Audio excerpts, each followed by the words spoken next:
उत्पादों के खिलाफ अभियान शुरू।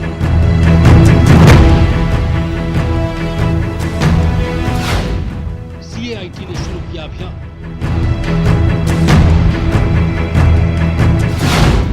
सीएआईटी का स्वदेशी उत्पाद हमारा गर्व अभियान शुरू।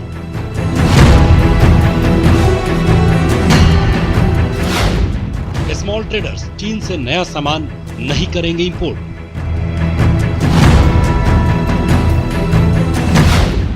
चीन के 3000 सामान की लिस्ट तैयार।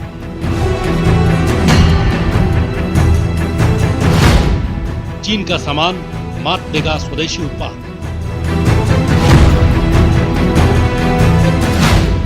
अब चीनी कम। नमस्कार, बहुत स्वागत है आपका। प्राइम डिबेट देख रहे हैं आप, आपके साथ मैं जेपी शर्मा।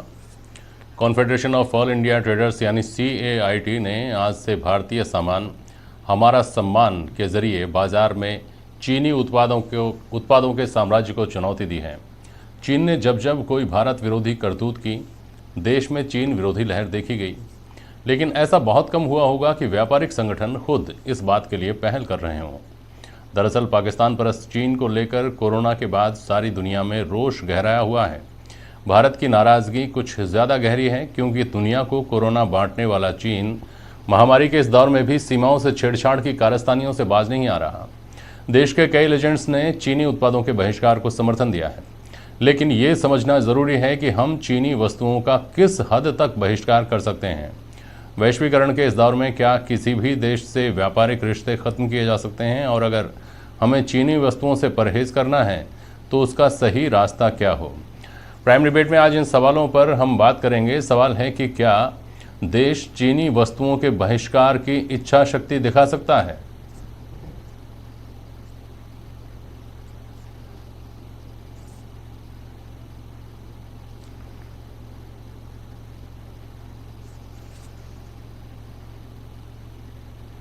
आत्मनिर्भर हुए बिना बहिष्कार कितना व्यावहारिक होगा।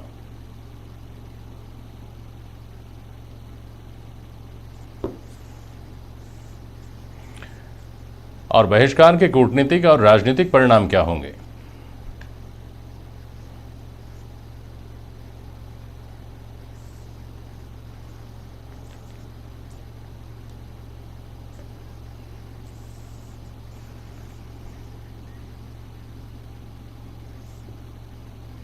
हमारे साथ आज किशोर टाक साहब हैं प्राइम डिबेट में। आप राजस्थान दुकानदार महासंघ के प्रदेश अध्यक्ष हैं और खरे खरे तौर पर अपनी बात साफ साफ, कड़वी लगे मीठी लगे, कहने के लिए जाने जाते हैं। जितेंद्र खंडेलवाल जी हैं, आप आयातक हैं और चीन के साथ जो व्यापारिक संबंध हैं भारत के, और ख़ासतौर पर राजस्थान के बड़े इंपोर्टर्स में से आपकी गिनती होती है। सीए रघुवीर पुनिया साहब हैं, चार्टर्ड अकाउंटेंट, अर्थशास्त्री हैं। बहुत स्वागत करता हूँ मैं आप तीनों का। नारायण बारेट वरिष्ठ पत्रकार हमारे साथ थोड़ी देर में जुड़ेंगे। किशोर जी, पहले आपके पास आता हूं, और आप चूंकि आपकी छवि ये है कि आप साफ बोलते हैं, जो सही बात होती है वो बोलते हैं, आपकी बात की विश्वसनीयता है, इसलिए मैं उम्मीद करता हूं कि अगर कोई बात व्यापारियों के संदर्भ में साफ साफ बोलनी है तो आप वो भी बोलेंगे। मुझे समझाइए कि व्यापारियों को ये शिकायत है कि ना केंद्र ने उनको कुछ दिया, ना राज्य सरकार ने उनको कुछ दिया, लेकिन फिर भी व्यापारी इस बात के लिए निकल कर बाहर आए कि नेशनल कॉज के लिए, देश के लिए हम अपने व्यापार को प्रभावित होने का खतरा मोल लेते हुए भी स्वदेशी वस्तुओं पर ही जोर देंगे, चाइना का तो बायकॉट करेंगे कम से कम। अब थोड़ा सा इसमें मुझे ये समझाइए कि अभी तक जो होता आया है उसमें उपभोक्ता तो सस्ता माल ले, समझ में आता है, उसको जब सस्ती चीज़ मिलेगी तो वो महंगी में से सस्ती को ही चुनेगा, स्वाभाविक बात है। लेकिन व्यापारी को तो जब किसी वस्तु की कीमत ही बहुत कम है तो उसका मुनाफा भी जाहिर तौर पर बहुत कम होगा। ऐसी स्थिति में व्यापारी हमेशा चाइनीज सामान को क्यों प्राथमिकता वरीयता देता आया है, उसको क्यों चाइना का सामान लुभाता है? हाँ सर। हाँ जेपी साहब, मैं आपको ये बता दूं कि चाइना का सारा खेल जो है वो, उसमें मैं एक ही चीज कहना चाहूंगा कि हमें तो अपनों ने लूटा है, गैरों में कहां दम था, मेरी कश्ती वहीं डूबी जहां पानी कम था। मैं आपको स्पष्ट तौर से खरी खरी बात कहना चाहता हूं कि चाइना में ऐसा कोई दम नहीं है कि वो हमारे को कहीं भी बीट कर दे। और ग्लोबल टाइम जो कहता है कि भारत की इतनी हैसियत नहीं है। हम ना तो कुत्ते बिल्ली खाते हैं, ना हम चमगादड़ खाते हैं, ना सांप खाते हैं। हमारे व्यापारी जो दुकानदार हैं सीधी दाल रोटी खाते हैं और उनसे लोहा लेने की पूरी ताकत रखते हैं। और ये आपने देखा भी होगा अभी कोरोना समय के अंदर कि अगर आज हमें 200 माइल दूर जाना है, 500 माइल दूर जाना है, तो हमारा मजदूर है, जो हमारा फैक्ट्री का वर्कर है, वो पैदल ही निकल पड़ा, उसको कोई जरूरत नहीं पड़ी। अब मैं मुद्दे पे आता हूं। मैं ये कहना चाहता हूं कि जो चाइना का माल भारत के अंदर आता है, उसके अंदर सबसे बड़ी बात तो ये होती है साहब कि ये जो कहते हैं 70 लाख करोड़ का माल भारत के अंदर आता है, ये 70 लाख करोड़ का नहीं आता है साहब, ये 170 लाख करोड़ का माल आता है। जितने भी इंपोर्टर हैं वो क्या करते हैं कि अंडर बिलिंग करते हैं। इससे फायदा ये होता है इनको कि उसके ऊपर जो ड्यूटी होती है उसका आधा पैसा या उससे ज्यादा ये बचा लेते हैं। और हम लोगों को क्यों दोष दें? अगर हमारे देश के अंदर जो इंपोर्टर है, चाइना माल बनाता है, सस्ता माल बनाता है, अच्छा माल बनाता है, कोई दिक्कत नहीं है, लेकिन चाइना का माल भारत में लेके कौन आता है? ये जो दूसरे व्यापारिक संगठन शोर मचा रहे हैं वो जमीनी नहीं है, उनको ये मालूम ही नहीं है कि ये वो जो कह रहे हैं वो क्या रहे हैं। जो माल चाइना बनाता है, चाइना का मैन्युफैक्चरर, चाइना का व्यापारी यहां आकर माल नहीं बेच रहा है। माल जो बेच रहा है, जो इंपोर्टर है माल, वो सारे भारतीय है। भारतीय खुद जाते हैं चाइना, वहां से माल खरीद के लेके आते हैं और भारत के बाजार में बेचते हैं। तो सबसे पहले तो हमारे जो इंपोर्टर हैं, वही तो समझना चाह रहा हूं किशोर जी, भारत का ऐसा वहां पर वहां के सामान में क्या मीठा है जो भारत के व्यापारी को नहीं मिल पाता? वहां पर माल उनको सस्ता मिलता है साहब, और थोड़ी उनकी फिनिशिंग अच्छी है, इसमें कोई डाउट नहीं है। तो माल में अच्छा है, फिनिशिंग है, और वो थोड़ा सा एडवांस है, वो एडवांस भी चलते हैं साहब। और भारत के अंदर क्या है कि अभी जैसे 2.5 महीने से बाहर से माल बिल्कुल नहीं आया, तो ये थोड़ी हुआ साहब कि कोलगेट नहीं थी, तो हमारे पास तो बबूल भी है आज की तारीख में। अगर बबूल नहीं मिलेगा तो हमारे पास बंदर साहब काला दंत मंजन है, अगर काला दंत मंजन नहीं मिलेगा तो भारत के लोग तो साहब नीम का दातुन भी कर लेंगे। हमारे पास सारे ऑल्टरनेट है। भारतीय लोग बहुत ज्यादा, ठीक है, आपने इंपोर्टर्स के ऊपर दारोमदार डाला। ये इंपोर्टर जितेंद्र खंडेलवाल है हमारे साथ। बिल्कुल ठीक है, वापस आता हूं किशोर जी। जितेंद्र खंडेलवाल जी, जो किशोर कुमार टाक ने कहा उसका मतलब यह है कि जितना दिखाई दे रहा है सामने उतना नहीं है, पर्दे के पीछे कहानी बहुत लंबी चौड़ी है। और अगर ऐसा है तो उससे पार पाना तो मुश्किल है। ऐसे में ये जो संकल्प आज व्यापार वर्ग ने दिखाया है ये बहुत लंबा चलेगा, कि इस पर क्यों नहीं संदेह किया जाना चाहिए? जितेंद्र खंडेलवाल। अंदर आज ये देखने को आ रहा है कि पूरी दुनिया जो है उनको सस्ता, सुंदर और अच्छा माल चाहिए। ऐसी परिस्थिति में भारत के अंदर भी प्रयास तो हो रहे हैं। टिकाऊ नहीं बोल सकते हम, ऐसा नहीं है कि हम केवल भारत के बाहर से लाके ही माल बेच रहे हैं, हम भारत का माल ही बेच रहे हैं। कुछ ऐसी परिस्थितियां हैं जिसके अंदर भारत का जो माल है उसकी अच्छी पैकिंग नहीं है, क्वालिटी भी थोड़ी सी विदेशी माल से हल्की है। मैं आपसे निवेदन करना चाहता हूं कि उसके जो दाम नहीं, ये बात तो हो गई जितेंद्र खंडेलवाल, मुझे बताइए कि जो देखिए खुलकर बोलिए और साफ साफ बताइए, किशोर कुमार टाक ने जो कहा, क्या ये सही बात है कि वहां से जो माल लाया जाता है वो मैनिपुलेशंस की वजह से आप लोगों को जितना सस्ता दिखता है उससे कहीं ज्यादा सस्ता पड़ता है, 2 पैसे ज्यादा मिलते हैं, इसलिए आप लोग वहां के माल को प्राथमिकता देते हैं? क्या ये बात सही है जितेंद्र खंडेलवाल?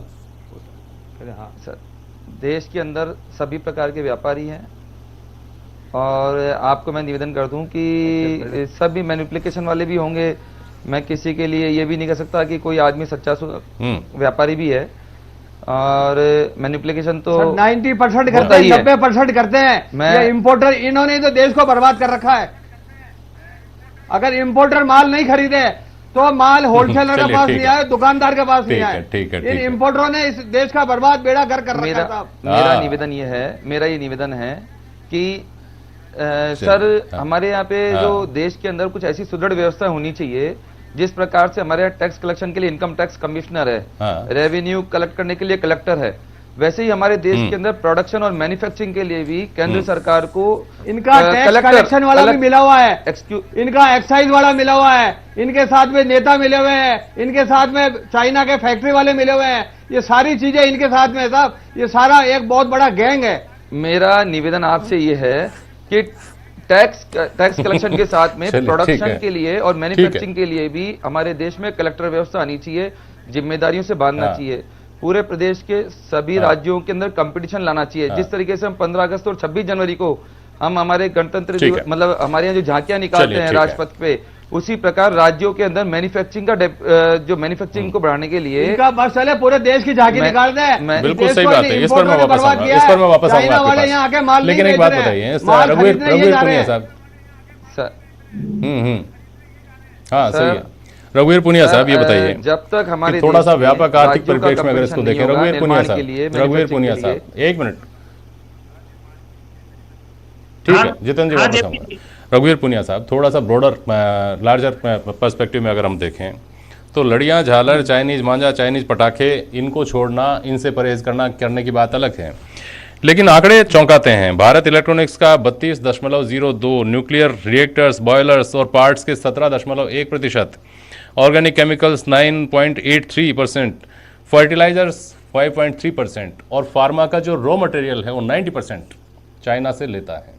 क्या हमारे लिए संभव है कि हम ये जो उत्पादों की जिनकी बात करते हैं उनका बायकॉट करके इतना बड़ा जोखिम ले लें कि हमको वो तमाम चीज़ें जो वहाँ से आयात करनी पड़ती हैं उसको लेकर चाइना को स्टैंड ले? रघुवीर पुनिया, प्रैक्टिकल बात क्या है? जेपी जी, थोड़ा सा मैं इसको दो एंगल से आपको शेयर कर रहा हूँ। एक तो हमारी लीडरशिप बहुत इंपॉर्टेंट होती है, अदरवाइज हम क्या है कि व्हाट्सएप यूनिवर्सिटी से चलते हैं। मेरे पास चाइनीज फोन से मैं एक 5 दिन की वेबिनार कर रहा हूँ एक्सपोर्टर्स के लिए कि भारत एक्सपोर्ट का हब कैसे बने, तो उसके लिए मैं जूम ऐप पे वो वेबिनार कर रहा हूँ। मेरे पास मैसेज आता है, वो चाइनीज फोन से मेरे को मैसेज भेजते हैं कि जूम ऐप आप मत लो, जूम ऐप चाइनीज ऐप है।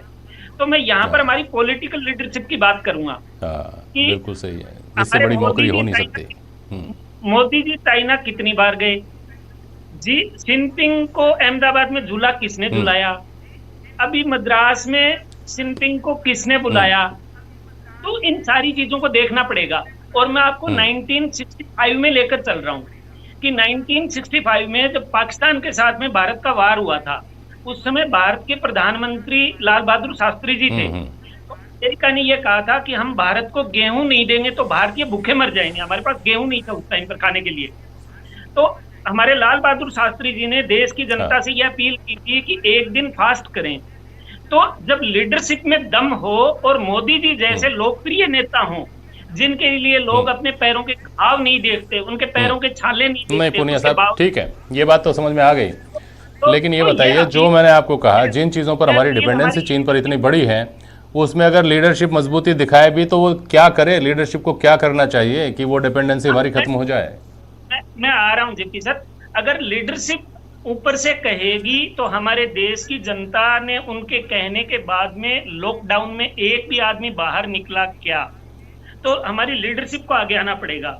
हमारे टोटल इंपोर्ट का करीब 13% जो है टोटल इंपोर्ट का, वो चाइना से इंपोर्ट हो रहा है। मैं ओवरऑल, आपने एक एक इंडस्ट्री वाइज डेटा बताए हैं, 13% इंपोर्ट वहां से हो रहा है।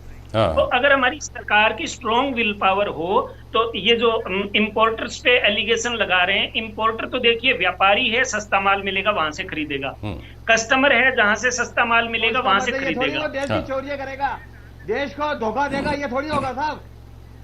चोरी कस्टम अथॉरिटी चोरी रोकने के लिए बनी हुई है, और चौकीदार मजबूत होगा तो चोरी नहीं होगी। चोरी चौकीदार कमजोर होता है तो ही होती है सर, बिना चौकीदार की कमजोरी की चोरी नहीं हो सकती है ना। तो और ईडी के ठीक है, नारायण जी के पास एक बार जाऊंगा, ये बहुत महत्वपूर्ण है। नारायण बारेड साहब, आप सुन पा रहे हैं मुझे? नारायण बारेड जी, नारायण बारेड जी, जो बात निकल कर आती है ना वो बहुत महत्वपूर्ण बात है, और वो हमको पीछे मुड़कर देखने पर मजबूर करती है। वो हमको ये याद दिलाने पर मजबूर करती है, ये याद करने पर मजबूर करती है कि हमने अपने देश के एक आम आदमी का माइंडसेट, एक मध्यम वर्ग के आम आदमी का, औसत आदमी का माइंडसेट इस तरह का तैयार किया है कि वो सबसे पहले नौकरी, उसकी प्राथमिकता में सबसे पहले नौकरी है। सरकारी नौकरी मिल गई, बहुत बढ़िया। नहीं मिल पाई तमाम कोशिशों के बावजूद, तो वो ट्रेडर बनने की सोचता है। मैन्युफैक्चरर बनने की सोच ही हमारे यहाँ बेसिकली नहीं है। नारायण बारेठ, ये क्या एक गंभीर खामी नहीं है हमारे सिस्टम की?